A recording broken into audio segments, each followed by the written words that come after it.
If you don't have time to grind and you want to buy a stacked account in 2K with max badges, a nice record, and a high overall, hit up sportstnb.com. The link is on the screen, and you can find the link in both the comment section and in the description.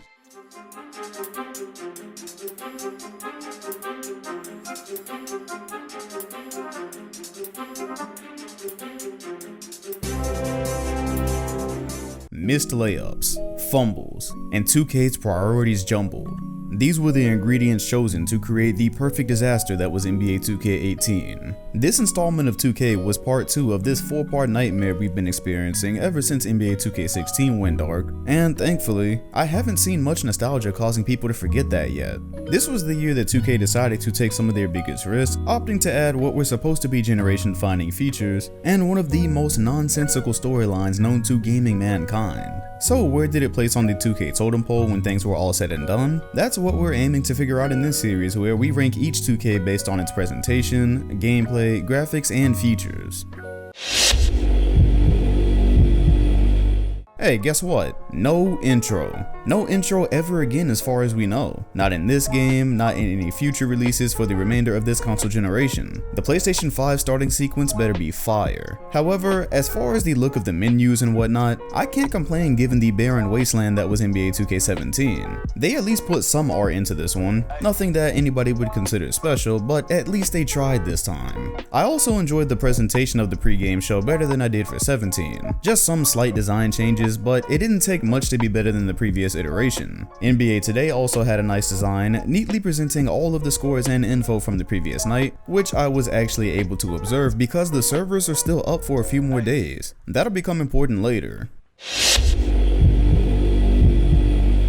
Oh damn, I gotta do it to him. Alright, let me just start with the positives because if I don't, I'm never gonna get to them. When I spoke of taking risks, 2K18's revamped motion engine was one of them. In every previous iteration, the gameplay had been dominated by canned animations triggered by player input. In 18, however, devs strove to make the attributes of whatever player was being used, and the player input the sole factors in determining what happened. In other words, animations were literally stitched together in real time, which caused for about 1 million different changes in how the game handled. Everything from dribble moves, post-ups, triple threat. It was truly nothing like 17 or any game before it. They also did away with shot aiming, which was a trash idea in the first place, and added a new shot meter along with telling you your release timing and level of coverage, which was a very useful tool and still is today. Finally, a whole host of new loose ball animations were added, so if players were diving for the ball, there were a large number of combinations for an outcome, which was a really nice step towards authenticity. Okay, cool. That's literally all the positives I want to talk about because the goal of this series is to capture the feeling we had while playing it, and I promise you it was not positive.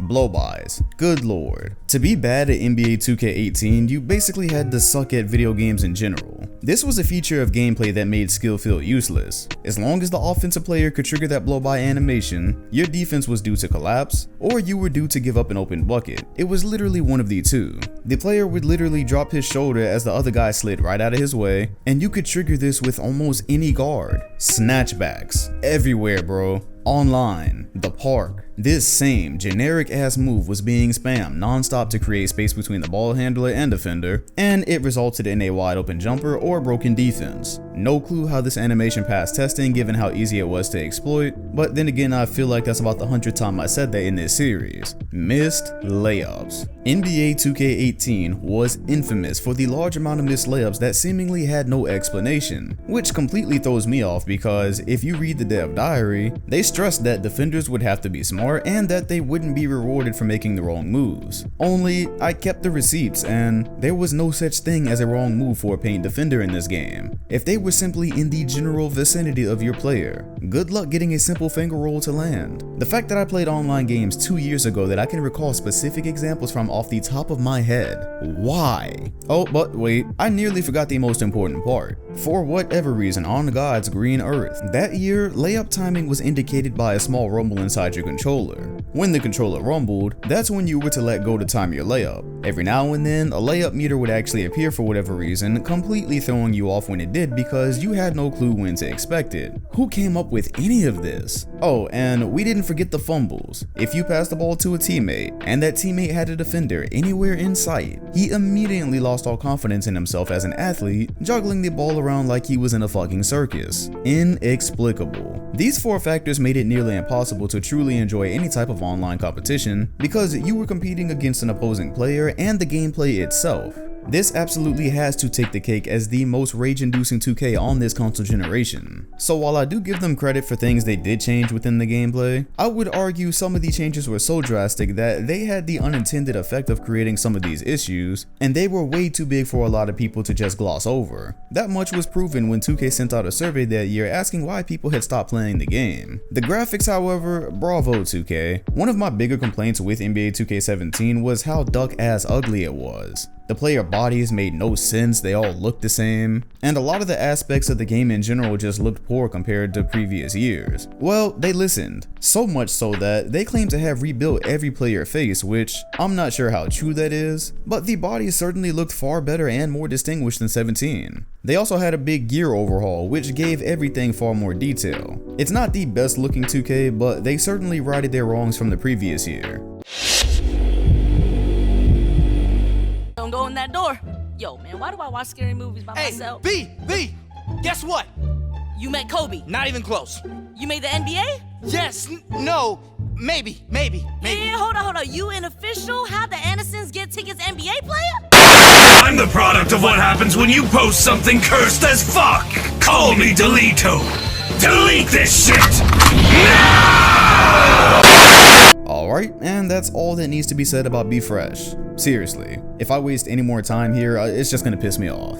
However, nobody can deny the feeling we all shared the first time we laid eyes on the neighborhood. I can vividly remember being in my last year of college and being pissed that I wasn't gonna have the time to use or make videos with it. Well, that's because, in the words of The Great Weekend, 2K was selling us dreams with our guards down. To this point, we'd been using the same exact park since the end of 2015, so we were hungry for something fresh, just not Be Fresh. And boy, did this look like it was gonna deliver. The neighborhood seemed to be the culmination of our imaginations that have run wild for so long. An open space for our players to walk around, interact, find games, and so much more. An open space. That's what ended up doing the neighborhood in. By the time May came around, nobody was excited about this, and we were struggling to find other people to play with. As I just previously mentioned, 2K literally sent an email asking people why they weren't playing the game, and there were times when you would log on and you just see tumbleweeds. Some of the factors that led to this were the long walks, the repetitive options for entertainment, the microtransactions.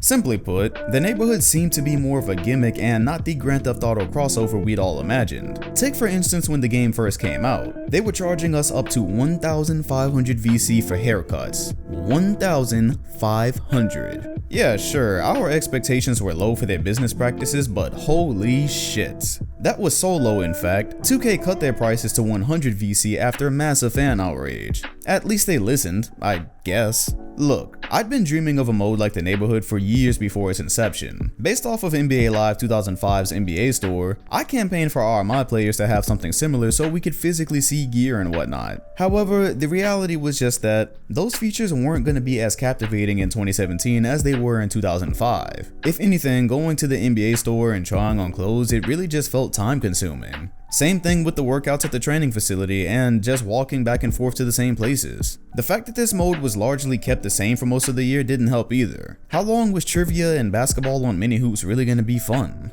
All in all, I applaud their ideas with some of this. I actually think the concept was correct, but the implementation could have been so much better. Also, the fact that this was pretty much built into my career and then you couldn't skip Be Fresh's cutscenes, that really did not help the situation at all. But side note, as far as I know, the 2K18 servers are due to cut off on January 1st, and this is tape taken from around the 20th of December, and look how many people were here. I fully expected to get on and see the same tumbleweeds I saw around mid-2018. However, this is more people than I was seeing when the game was still alive. So I guess people are saying their final goodbyes. I guess nostalgia is going to come back and all of a sudden this is going to be pristine, but you know, the 2K cycle and stuff. 2K's next cash cow in my team saw some updates as well. The pack draft was a mode that allowed you to randomly draft players and challenge online opponents with whatever hand you'd been dealt. New to this year's mode was the fact that coaches would be important because the type of system that they ran would dictate the type of players that would be successful on your team, in theory. And then my team's Supermax mode. It's exactly what it sounds like. It was a mode with a salary cap that updated throughout the seasons, making it so that you could only build a certain team based on what the cap ended up being. I wasn't personally playing my team back then, but that sounds like a fun challenge. There were some details added here and there as with every year, but those were the main additions to my team here. Then there was my GM in my league. For the first time, my GM was a full-on story mode featuring your player after retirement, and it was interactive. So you had to make decisions that apparently didn't really affect whatever happened in the story, so if anything it was really just there for show. Again, this is one of those things where you just applaud the idea. For a sports game, this is definitely a cool idea, but it's nothing that the majority of people really want to be bothered with full time, which is why most people just stuck with my league if they were playing either of these at all. New to that mode, amongst other things, was the ability to set the frequency in which players around the league would change their gear. I didn't play my league that year, however, it is one of my most beloved modes historically in 2K, and constantly having to update my opponent's look throughout the season was tiresome, so thumbs up for that detail. They also did more to let you totally control everything within your league, down to adding the jump shot creator to individual players just in case you were tired of guys like Lonzo Ball firing from the hip. My league online saw the addition of relocating and rebranding teams, and you could now add new players to ongoing seasons instead of having to restart if you got some cool idea. Play Now Online was left largely the same, except for one major detail. This was the year that 2K decided to add a whole host of new classic players with classic teams and all-time teams. That was big, especially because we hadn't seen any updates to that feature since NBA 2K16. This totally refreshed Play Now Online because there was so many new matchups possible and they hadn't gone fully brain dead yet with their tier system. 2K18's tier system was still limiting, but nothing like it's been since 19. So yes, almost solely because of all these new teams, I was able to stomach over 500 games online that year. Even with the ass gameplay, I could not resist the amount of new classic teams I could play with, and that's one fond memory I have of this game.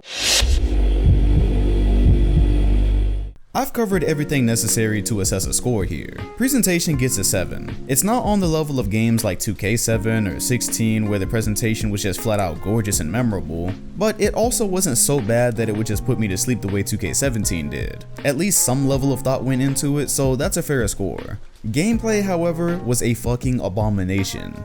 4. I'm giving gameplay a 4. I was tempted to give it a 3 just to use the Patrick meme here, but look, the game felt very fun and gratifying when you weren't being strung along by its flaws, but that was so far and few in between that it made it nearly impossible to appreciate what positive changes they did make. And again, the fact that the issues were so distinct means they were egregious. The fumbling and missed layups are very unique to this game and routinely made it feel like you couldn't truly control your own outcome. Not to mention the lack of defense, which even they knew was so bad that they wound up overcompensating at the beginning of NBA 2K19. Graphics, however, I'll go 8.5. Not the best looking of the bunch, but they definitely took initiative in correcting 17's noodle bodies, and I appreciated that. Also, this game just wasn't ugly. As a matter of fact, I was recently able to get 4K resolution on my monitor while capturing gameplay, and it honestly still looked good enough to pass for today. And features, I'm actually dropping another 8 here. So the neighborhood underwhelmed in its implementation, but still I really like the idea. It was definitely a jump up from using the same parks for the last 2 years, but anyways, that's not where most of the points are coming from here. My team got a lot of important details along with the big changes, such as strategy cards for timeouts,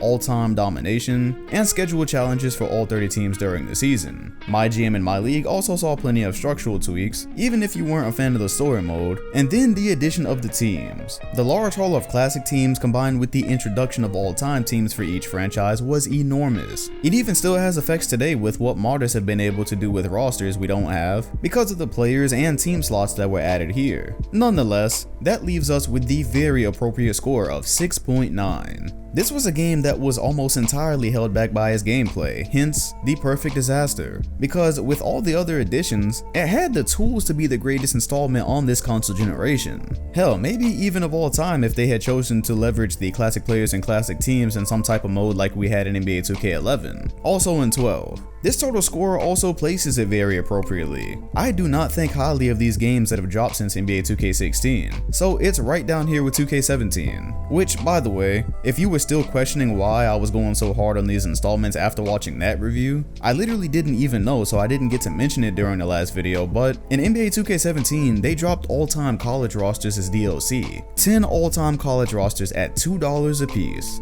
If that does not speak for where 2K has gone in the last couple of years, I can't help you. However, if you enjoyed this retrospective and you want to see the final installment in NBA 2K19, you can help me by leaving a like, comment, subscribing to the channel, and hitting the bell next to my name to receive notifications when that video does drop. Thank you all for watching, and I'll see you on the next one.